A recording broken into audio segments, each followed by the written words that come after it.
Greetings, Goddess Body Mind Spirit community. This is Tyra Omilade, your Goddess Guru, your sister friend. And you know I love helping women align with their life purpose using the power of ancient wisdom and the goddess centered lifestyle. And today I want to talk about breaking the trance of your conditionings. And the reason this is coming up is I am in the middle of an awakening. Yet again, well, honestly, my oracle did not indicate it's an awakening. It's a deepening of truth. More than likely, if somebody were to ask me what is my religion, I would say truth. I'm a truth seeker. And so, yeah, it feels like there's a deepening of the truth that's happening. And I want to share a little bit with you because part of breaking the trance of your conditionings um, is related to the goddess centered lifestyle in the sense that, the goddess centered lifestyle is all about being authentic. And it's about being able to decide this is what I want to do, this is how I want to live my life, and then making that happen. I find that those two things are key for most women that I work with. There's some problem that they have. There's a breakthrough that they're looking for, and they also are looking to up level or manifest in some way. And so, we have to begin to learn and understand that, manifestation, we can take action. Action is a part of manifestation. However, if that is the only part of the manifestation equation that you're using, then at some point you'll be like, I'm coming up short for some reason. Um, there's a part of the manifestation equation that a lot of people miss out on. I'm very grateful that I had a teacher who emphasized this part. So I'm going to share it with you all because I know it will be very beneficial. There comes a time where our life will bring anything up that is on the inside of us, but we may not necessarily know that it's there. It could be a wound, it could be a limiting belief, something traumatic, a teaching, however you want to describe it, an experience that is limiting. But it won't seem like it's a limiting belief. It won't seem like it's a hurt, a pain, a wounding, some miseducation. It will just seem like I suck at life. It will seem like for some reason I can't get ahead in this particular area of my life. We all have that area. There's not one person on the face of the planet who doesn't have some area of their life that has been challenging for them in some regard. Even if they don't take it super personally. Sometimes we can see people who are just like aficionados in their career, for instance, or in their gifts, but they suck at relationships and they may just accept, I just suck at relationships, and it doesn't bother them. But still, they know they're challenged in the area of relationship. So,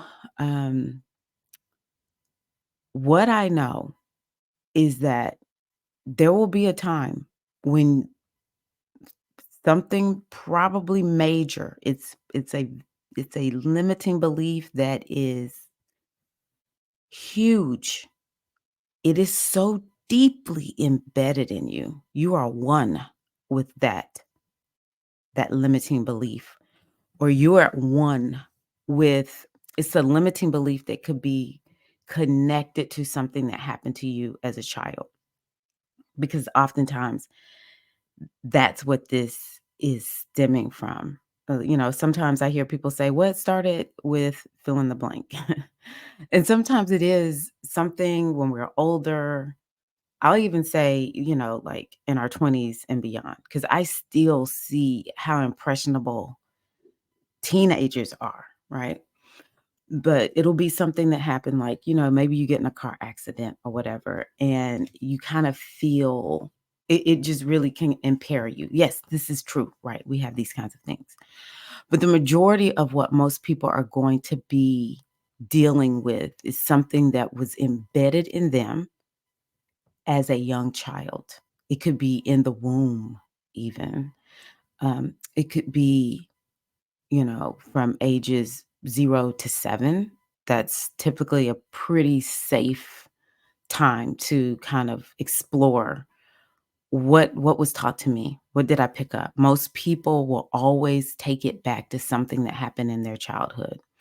I do think that we can have some conditionings deeply embedded from other lifetimes, as well as generational um, conditionings. And it's called epigenetics. For those of y'all have heard about that, there are some things that are given to us by our ancestors. And so it's so deeply embedded that you can't even you're not even conscious of it, and as something that has been embedded and just totally programmed into you. You can't even tell. And it feels like the truth. One day you'll have to face it. And there's a lot of many events that happen that are letting you know something is off, something is wrong. You kind of get clues because it's just like, you know, these struggles that we have. And we'll just begin to kind of notice it's a cycle. It's a cycle that I'm in. And sometimes it just becomes this long-term thing that we begin to notice in our lives. And then one day it will come up for us to deal with. And what I call this now is breaking the trance. We are, as human beings, programmed to be influenced. We are programmed to have stories because that's how we create our life. Our life is a story, and we get to create it. And early on, our story is crafted by the experiences that we have. And so this will come, of course, from family, whatever that looked like for you, or it will come from the neighborhood that you were raised up in, the society, the religion, the school system. All of this will begin to impress upon you a story. And it becomes the story that you live your life by. But what we don't notice is when we just kind of naturally shift our story. There'll just be something where we're just like, you know what? I believe something different and I no longer believe what I once believed. And so that's just how it is. Right. But where it becomes a challenge is when there's a certain level, either it's so deeply embedded that you don't know it's there and it feels like the truth, or you're married to this. Like a lot of people are married to their limiting beliefs and thoughts. And so they don't wanna break up with him. It sounds crazy. The one thing that we need to remember, though, is l our marriage and our connection to our limiting beliefs are very human, and it has to do with, being safe. A lot of us have developed stories that help to keep us safe in life. It's just part of how the subconscious mind works. And so, what ends up having what we have to begin to learn is that we get to decide at any given moment what our story is. It's so interesting how, we can have a story where it's like, "Oh, I'm such a victim. This happened to me." I'm talking about myself right now. I was raised up in a house with, alcoholism and violence, and you know, it was rough being in my home as a child. Um, and then one day, after doing some spiritual work, it was just like all of a sudden, it was my father who I took the most issue with. I took no issue with my mother, to be honest with you. My mama was like the bomb. And, I'll never, I'll say to anyone, I love my father. Um, However, he was a very difficult parent, a very, very difficult parent. But just one day, the more I would kind of listen to his stories and you just kind of ponder, them in my mind, like, wait a minute, my dad was he had there was a lot of trauma that happened. He lost a sibling. He says he was blamed for the loss of this sibling when it was a tornado that killed his sibling. And so it was just two of them. So he lost a sibling.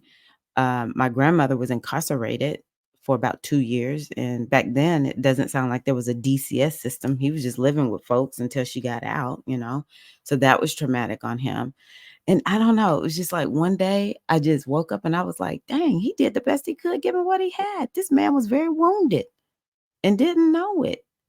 He couldn't, it's just how it happened for him. He just could not, um, he didn't know how to process it or something. I don't know what it was. Plus, he was in Vietnam.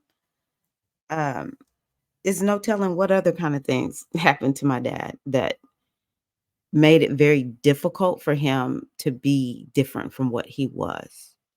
Until he made decisions to start changing. He did. My dad has changed. Like, he's not the same man he was back then.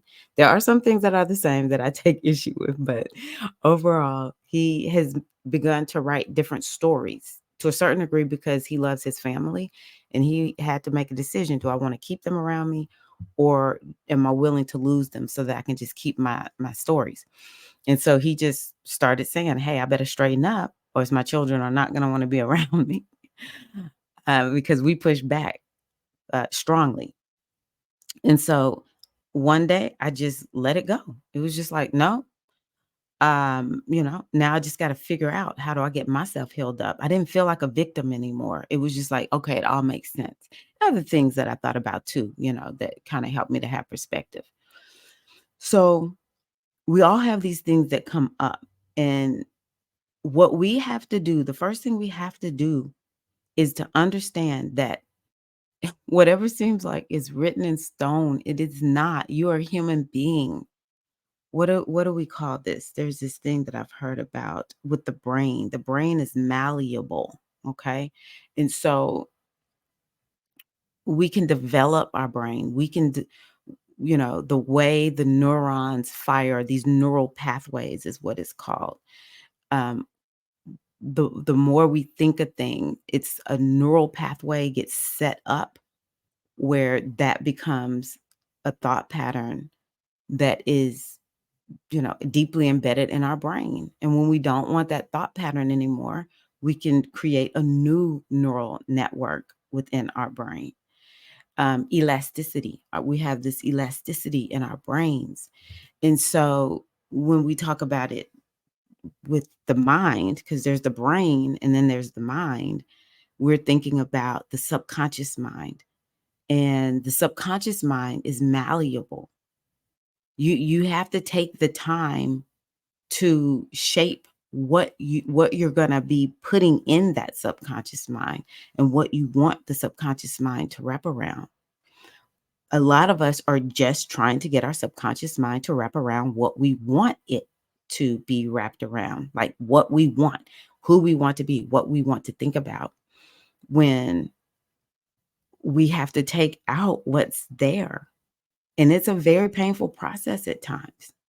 It's very, very painful to face what this is a programming from my childhood, and I've been acting how as a result of this programming. Oh my goodness. There might even be times when we feel a little bit robbed. It's like, oh my gosh, they put all this there. And when it's like, I think about Dorothy, you had it all along. I had it all along. I could have rewritten this story. So who knows? Some people they can just be like, oh, okay, cool. I can just rewrite my story. And they just do it. It's just an easy shift for them. It's different for everybody. But I just really think that a lot of our pain is coming from something that actually can be changed. And we just don't know how the human psyche works. We don't know how the subconscious mind works. We don't understand that we are truly the authors of our lives and we get to decide. Maybe somebody decided early on and they wrote something there, but it's our job to go inside and find what is there and do the work to rewrite it, create new neural networks, create new narratives, new stories. Take that time to write down the truth of what you really think. Part of spirituality is all this positive. You got to say all this positive stuff. And y'all know I'm the queen of positivity, the queen of inspiration and optimism. I'll never, ever be anything different from that. That's my makeup. By the same token, there are times when I have to dig deep within my inner Scorpio and just or Capricorn and just be like, I'm getting ready to get real. This is what I really think about myself. This is what I really see in my life. And I am gonna have to figure out what is it that's there that has been written and write a new story about it. The secret to happiness is actually very simple, but the path to getting there can be long and windy. But if you stick with the simple steps, the simple work to getting to where you desire to be in your life, where you are writing the story of your life, if you just keep rinsing and repeating them, staying true to the process, then you will find you have created a life that is amazing. And you have to start telling yourself, my life is amazing. It doesn't matter if everything, see, this is again like the black and white. I often think about that how trauma just really trauma unchecked, trauma unhealed makes everything black and white. And so it's like if everything isn't lined up, then nothing is. This is the beauty, in my opinion, also of self-development, personal development, and definitely doing some of the work to just get a different narrative and understanding of stuff or whatever, because we do need something to kind of come in and help us to realize, hey, I'm being black and white. I remember working with a coach and she helped me to realize how black and white my thinking was. And I thought I was extremely positive and optimistic. You have to kind of look at your rigidity, like how flexible are you or how rigid are you? The more flexible you become, then that's letting you know your story is not, etched in stone. The more flexibility you can have in your story and the way you can understand yourself and, allow yourself to change in your life, then you will find that you are able to release what's not working for you and embrace something new. And probably that is the most important place for us to get to. Can I release? How quickly can I release what's not working for me and then adjust myself, adapt myself to step into something new? Because when you're frozen and you're just like, no, it has to be like this, I can't deviate from this story. I can't deviate from this way of being. And it feels to a certain degree like a lot of control, then that's letting you know there's some limiting belief there where you're much more committed to safety than to getting to some new place that you want to be. And so that's the place where you want to go and investigate. In my mind, it does take time. I hear people who are having spontaneous, healings and their life just shifts in a moment, but it probably happens for most people. The big shift was after there was a lot of inner work, a lot of healing modalities that have been used. And, um, I tell the ladies who I work with in my coaching program that sometimes it actually really does take quite a bit of, um, It's like you gotta catch every thought that's coming through and just be like, "Okay, wait a minute. This one is not an okay thought. Not doing it. I told you we're not thinking that way anymore." And then to give yourself an atta girl for when you're like, "Oh my gosh, like, that was an amazing way of thinking and being in that moment." And so I hope that this will help you to begin to understand that a lot of what we are experiencing is breaking the trance. And the more you can accept you are in trance, because I think a lot of people think they're free, but a lot of people also kind of feel like they have a lock on whatever is, whatever they feel like they're the expert on. I've been there. And then the other thing is, I think a lot of people don't realize how much they are under the influence, that you're more under the influence than you think you are. And so I remember when I first started learning about um, this oracle that I use, learning how to use it. One of the things it talked about was question everything. Why do you think the way that you think about relationships, religion, health, career? Why do you think the way that you think? And more than likely, something has been put there because to be human is to be influenced. To be human is to be um, persuaded. And sometimes I accept, wow, someone had a great idea. I'm getting ready to do that. Right. And then sometimes I'm like, whoa, I listened to somebody, but I didn't necessarily use all my critical thinking. You know, being a human is fun. Being a human is, I see us as the real MVPs. Like, it is no joke being a human and going through just the process of living. But for those who awaken in some kind of way, oh my gosh, the fruits of awakening are peace and calmness, self acceptance and self love, lots of forgiveness, gratitude, and yeah, just freedom. Thank you for listening today. I hope that this has been helpful to you. And yeah, I will connect with you in the next recording. Please, sister, if you don't mind, like this or share it with someone who you think could benefit from it. All right. Thank you. Peace and love.